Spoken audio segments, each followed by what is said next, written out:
Next up at UFC 324, we have Ricky Turcios taking on Cameron Smotherman. Ricky Turcios 12-5 in his career, 2-3 in his last 5. He is on an unfortunate two-fight skid, taking on Cameron Smotherman, 12-6 in his career, 3-2 in his last 5, also on a two-fight skid. But I do think their skids are a bit different here. Ricky Turcios, fun, high-pressure guy. He'll throw anything from anywhere. He'll smile while he's doing it.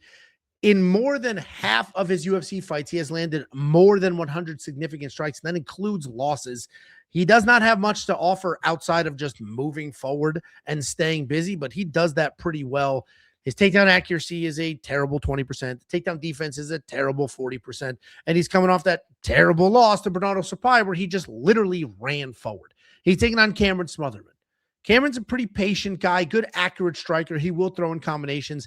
He's not very busy, but he does manage the distance striking really well. His takedown defense is okay, but if he ends up on the ground, there's not much to do. He's just kind of going to lay there.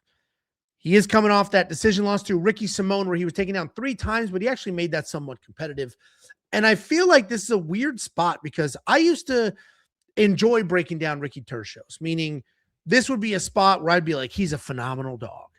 Ricky Turcios is busy. He's active. He gets in your face. Oh, look what he did when he fought Shiwiwi, and he made that competitive. He had Shiwiwi's back for a minute there. And the reality is Ricky Turcios is getting worse. He's getting worse. He's one of the very few young fighters who is literally worse in every fight than the fight before. I don't know what's happening. I don't know if it's the coaches. I don't know if he's losing interest. He's getting worse, not better. They're both on two-fight skids, but they're very different skids. Cameron Smotherman has to be the pick. He's not the most reliable guy in the world, but he's lost to good people.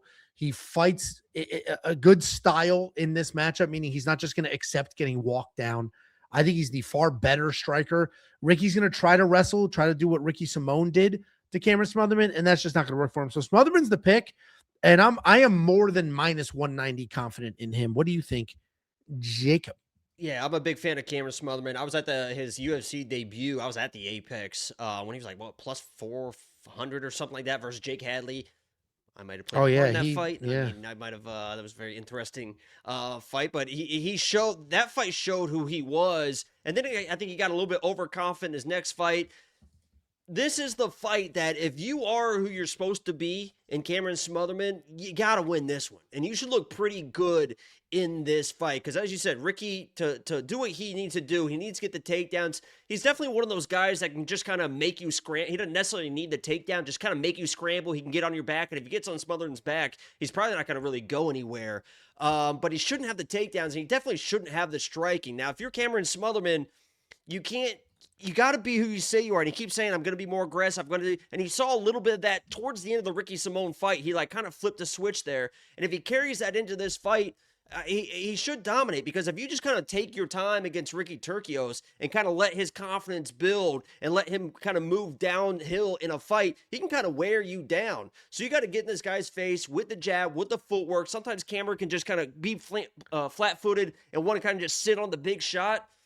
Don't do that here. Just move forward, keep that jab going, get inside the kicking ring, make Ricky a boxer. You're the better boxer. I have to go Cameron here because he's the better striker and he shouldn't be able to get taken down. But Ricky definitely is a guy that can wear you down.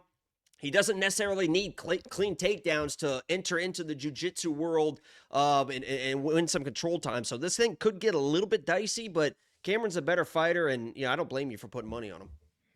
Yeah, I think Cameron, like I said, Ricky's just literally getting worse. And so I just have to assume he's going to be worse in this fight than he was in his last fight. So it's the unfortunate, because Ricky has, I do too. And he has stuff that you can't just like you like him.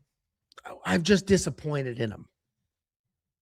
He had just raw aggression, and he would come forward and it was always like, he's not that skilled, but he's so aggressive and he can do so many things. What? He's mean. He'd fight mean, angry. Yeah, and he would just literally that Chihuahua fight, instead of a glove touch, he goes, fuck you, and then just threw a fucking kick at him. It's like, Jesus Christ.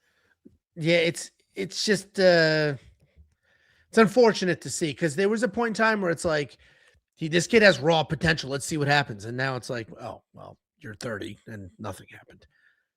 $8,600 in DraftKings Fantasy. I actually would not spend that. I'm pretty confident in Cameron Smotherman, But I think he just keeps the fight standing, dots up Ricky. I don't think he finishes Ricky. And then you end up with a 79-point decision win from Cameron Smotherman, and $8,600 was not Ricky's a hard guy money to well finish spent. too, because he's the guy that, like, even when he's hurt, he knows how to just kind of roll and stay on your legs and do the whole like stay safe jiu-jitsu thing, and could be interesting. But I think there's an outside chance Cameron gets the finish here. He'd have to like lay it on him to potentially find that. But kid's got pop, and if he just flows, this is he obviously trains and he's boys with Adrian Yanez, so very clean boxing, very clean boxing. Isn't Adrian up here now? I think he's been splitting his time, but I think he's gonna fight out of. I think he's gonna fight out of Fortis for his next fight with Safe Side. Yeah, they announced that he's there. Yeah. Like they did a whole big thing. If you do want to check out every pick, every bet, every tool, I believe I have a bet on this fight. You can do so now. Just go to wewantpick.com. Check out the brand new premium membership 4.0 at the same ridiculously low price of $10 an entire month, which does include next week's UFC 325, UFC Houston, and UFC Vegas 113.